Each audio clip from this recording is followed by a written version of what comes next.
જમ્મુ કાશ્મીરમાં થયેલા આતંકી હુમલાના મામલે પ્રવક્તા અને ગુજરાત રાજ્યના મંત્રી ઋષિકેશ પટેલ આ ઘટનાને લઈ નિવેદન આપ્યું છે। તેઓએ જણાવ્યું કે ઘટનાની કેન્દ્ર સરકાર તથા વડાપ્રધાન નરેન્દ્ર મોદીએ ખૂબ જ ગંભીરતાથી નોંધ લીધી છે।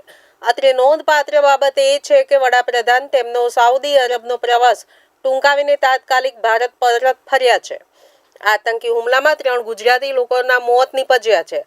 તે દુઃખની માહિતી સામે આવી છે। કેન્દ્ર સરકાર દ્વારા મૃતકોના મૃતદેહ લાવવા માટે તમામ જરૂરી વ્યવસ્થાઓ હાથ ધરવામાં આવી છે। પ્રવક્તા ઋષિકેશ પટેલ સ્પષ્ટ શબ્દોમાં જણાવ્યું કે ભૂતકાળમાં એવી જ આઘાતકી ઘટનાઓ જડબાતોડ જવાબ આપવામાં આવ્યો હતો અને આ વખતે તે જ કડક પગલાં લેવામાં આવશે। સરકારના સ્પષ્ટ સંદેશથી વાત જાણી શકાય છે કે ભારત હવે કોઈ પણ જાતના આતંકી પ્રયાસો સામે શાંત બેઠું નહીં રહે।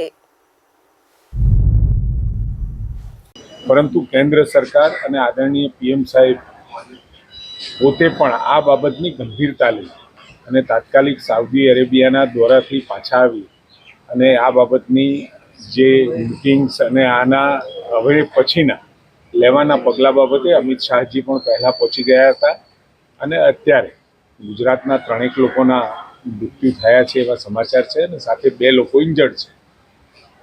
2 લોકો ભાવનગરથી છે ને એક સુરતથી છે કે જેઓ મુંબઈ ખાતે સ્થિત હતા।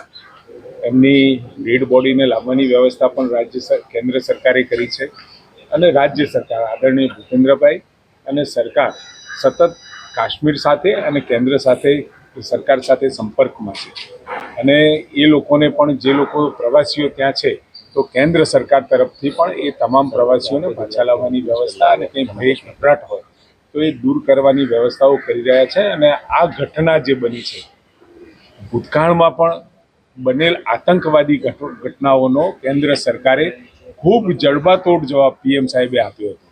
આ ઘટનાથી પણ આ આતંકીઓએ હવે ડરવું પડે એ પરિસ્થિતિમાં એનો પણ જબરજસ્ત જવાબ આપવામાં આવશે।